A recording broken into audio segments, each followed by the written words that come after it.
Olá, mais um Curta Vídeo na área para vocês. Hoje o nosso papo vai ser com a jornalista Juliana Dias. Ela vai falar pra gente como que foi a produção do documentário Rock Autonomia, o universo underground capixaba. Juliana, é um prazer receber você aqui no Curta Vídeo. Obrigada pela presença. Eu que agradeço o convite, Brunella. Ótimo. Fala pra gente o que é esse documentário, qual é a história dele? Então, o meu documentário, na verdade, foi o meu trabalho de conclusão de curso, né? Foi o meu TCC, e desde o início eu tinha a ideia de resgatar um pouquinho da história do rock capixaba, de um determinado período, que eu acho que tem uma certa escassez nisso, né? A gente não encontra muitos documentos sobre a história. Então, a minha conclusão foi a partir daí. Eu também participava de um coletivo na época, então eu conversei com algumas bandas que eu tinha contato, Dead Fish, Lordose para Leão, entrei em contato com algumas pessoas e realmente resolvi fazer esse resgate da história. E como que foi a produção do roteiro? Como que você pensou em cada etapa de construção desse filme? Na verdade, o roteiro do meu documentário, ele veio pós-gravação, né? Eu já tinha toda a ideia do documentário na minha cabeça, todas as imagens, todas as perguntas e respostas que eu queria. E depois das entrevistas, eu fui montando. Foi aí realmente que surgiu o roteiro, a decupagem das imagens, mas de início eu só tinha mesmo a ideia na cabeça. E de onde veio a ideia desse tema? É um tema que você sempre se identificou? Sempre gostei. Veio, na verdade, o rock, o meu interesse pelo rock veio, na verdade, através do meu pai, que ele escutava Lordose para Leão, que é uma banda capixaba, e eu gostava de ouvir. Foi a primeira banda de rock que eu lembro de ter escutado. E a partir daí eu acho que é um movimento não só de música, mas é um movimento social e isso me chamou muita atenção. Então eu acho que vale contar a história e repassar isso para as outras pessoas porque faz parte também da cultura do nosso estado, né? Foi um período 60, 70, até início de 80, que o rock, eu acho que ele tomava conta disso daqui, né? Então faz muito parte da cultura.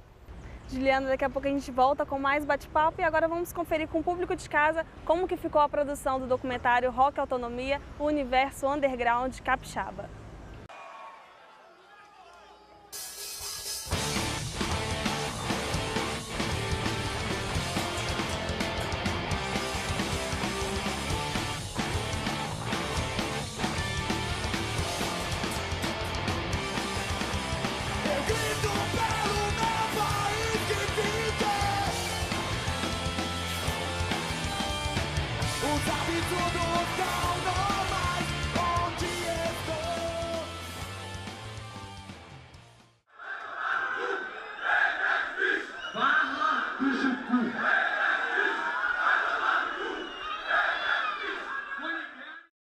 Nos anos 80 houve uma efervescência do movimento rock and roll de bandas independentes com material autoral. Isso é uma diferença em relação ao cenário a partir dos anos 2000, 2010, assim, que a gente vê muita gente interessada em fazer cover.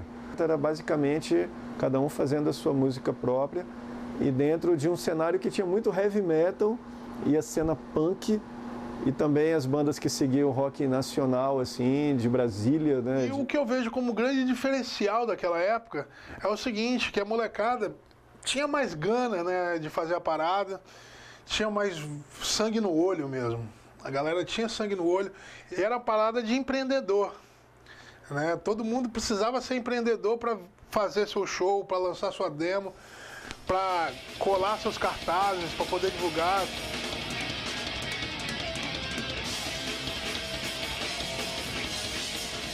Comecei desde novo ouvindo rock, sempre gostei, eu comecei a montar. Minha primeira banda foi com amigos, assim, no apartamento da minha mãe, quando eu morava com ela, em Jardim Camburi.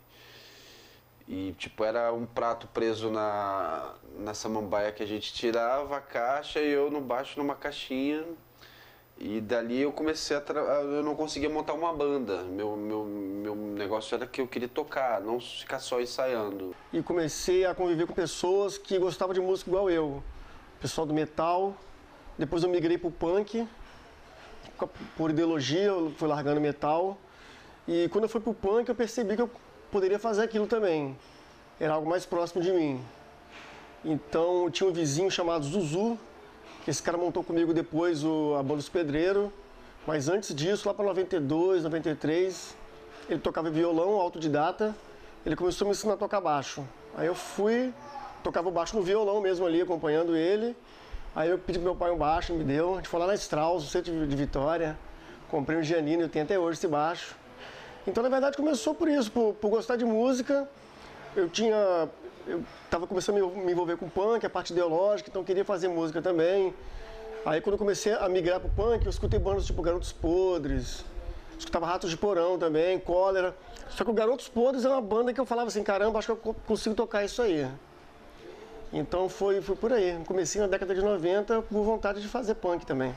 Eu acho que todo mundo tem um interesse por música e daí você vai por um lado ou por outro, né? Os meus amigos de infância, por exemplo, não ouvem o que eu ouço, né? Não são os meus amigos headbangers, e daí você vai formando outro ciclo de amizade, vai conhecendo outras bandas, né? Você vai procurando todas as bandas que te tragam uma bagagem, seja na parte de letras ou na parte musical, ou se você, no meu caso, curte bastante som extremo, né? Aí você vai para os lances mais extremos.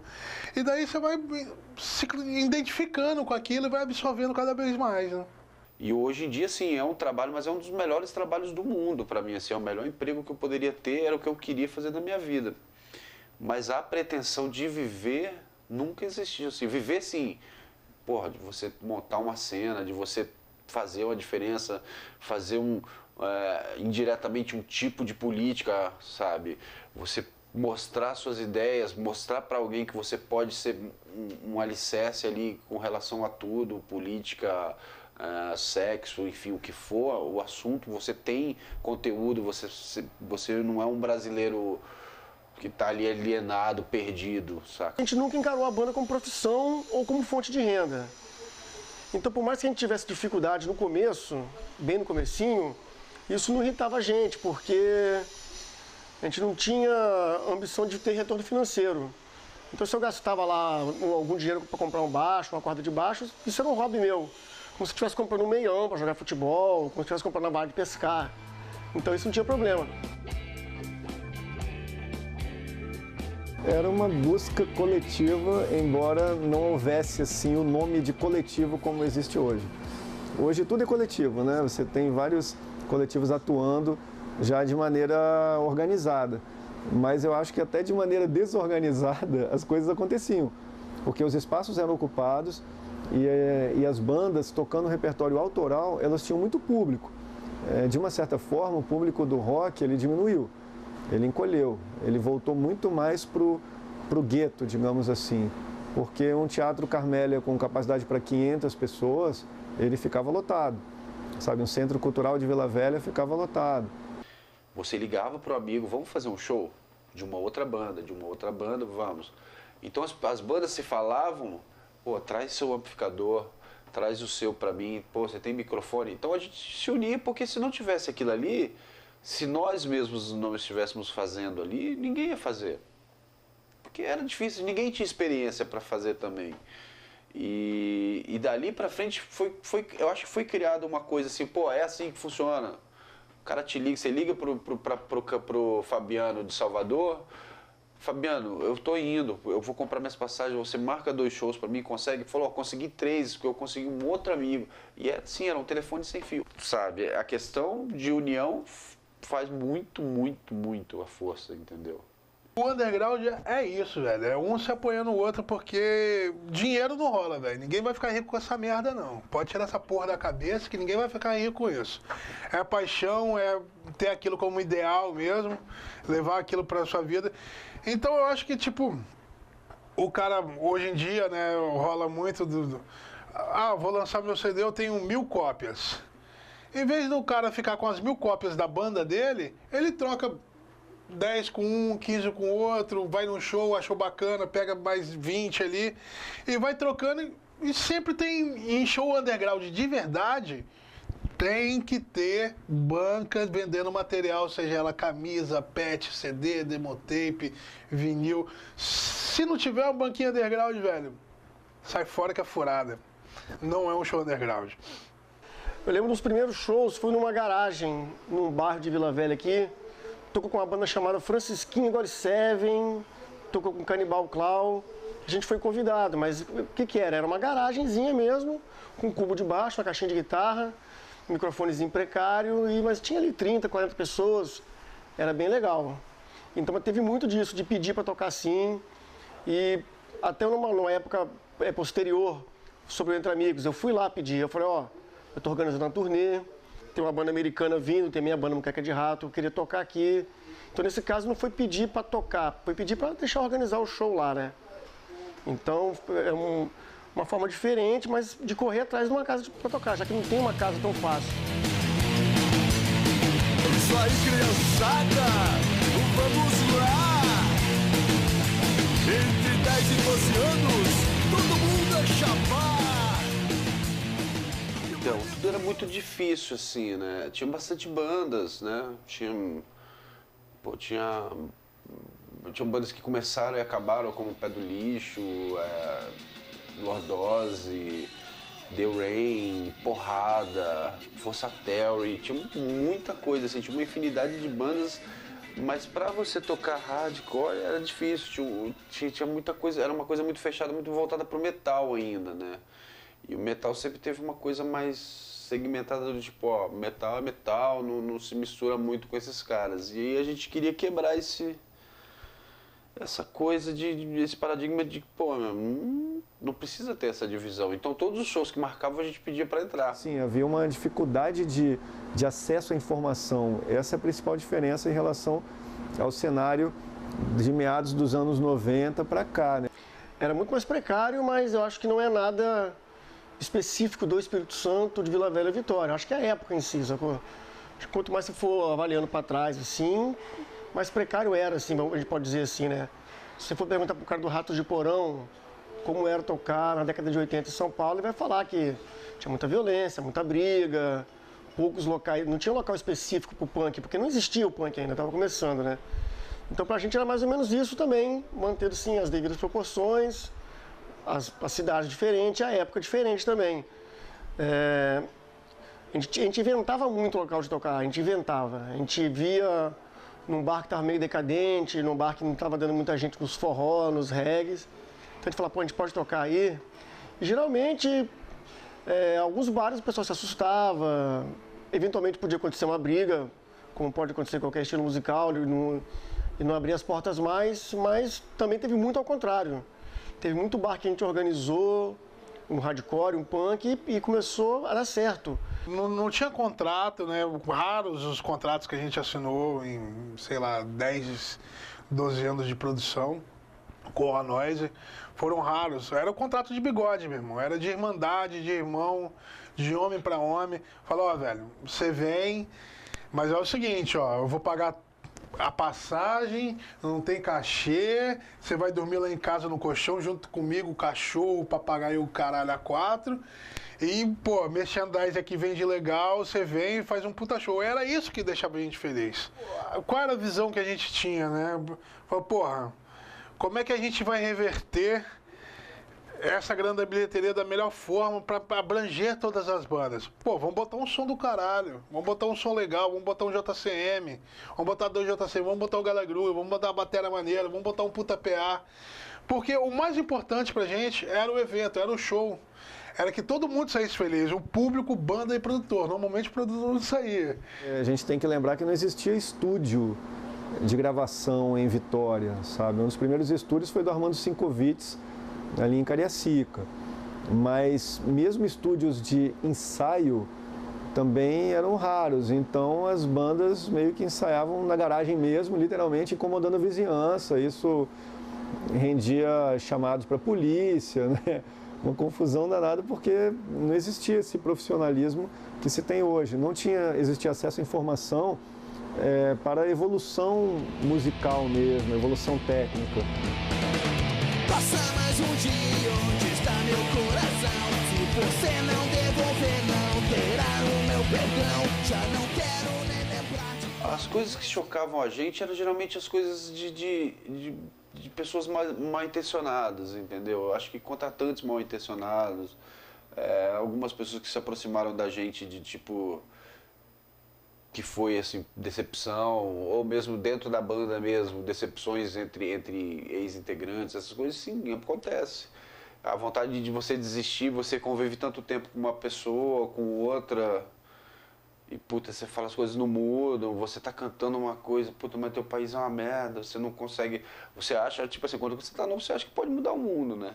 Você acredita que com tua amor, nós acreditávamos, assim, eu e o Rodrigo e os meninos, que era possível fazer uma mudança através da música, e nego ia, sabe? Que a voz, a força que tinha, o que tem o Dead Fish e o que tinha lá de início de vontade de mudar, poderia ser um positivo de fazer a coisa toda mudar. Então, no final de, acho que 99, eu queria ir para a Europa. Eu queria ficar 3 meses na Alemanha, fazendo uma turnê, nos moldes de uma banda chamada Los Crudos, que estava fazendo uma turnê dessa, e a gente decidiu não ir. E foi aí que o Sandro saiu da banda. Eu acho que um dos motivos dele ter saído da banda nessa época foi porque ele queria completar os estudos dele na UFS. Ele fazia sociologia e estava nesse meio termo que é... A banda tem demandando muito tempo da gente, de ensaio, de viagem, e não dando lucro suficiente. Às vezes dando até prejuízo, porque no começo muitos shows a gente pagou para ir, alguns shows. Naquele momento, os roqueiros, eles queriam viver de música própria, de música autoral. Imagina fazer um tipo de música em inglês, querendo seguir o caminho do Sepultura. Nem sempre isso é possível, é muito raro disso acontecer. Então, muita gente boa, muitas bandas boas ficaram no meio do caminho, porque os próprios músicos optaram por outra carreira, né? Eu, por exemplo, fui para a área do jornalismo e da gestão cultural, mas tem outros que viraram advogados, biólogos. Então, faltou essa continuidade assim na carreira. E também faltou uma direção de profissionalismo mesmo, do acompanhamento de produtores. Acho que as bandas eram muito idealistas e elas compunham um material que era bom, que tinha qualidade, mas precisava ser lapidado. Então, pela ausência de produtores, muitas bandas boas ficaram no meio do caminho, tipo Lordose para Leão. O Lordose, no início dos anos 90, eles tinham um som que poderia ter entrado ali naquele caminho do Planet Hemp, do Charlie Brown Jr., do Rapa, sabe? Era um som que era um rock and roll com humor nonsense, sabe? Que tinha um apelo pop, mas que pela própria desorganização da banda, a coisa não aconteceu.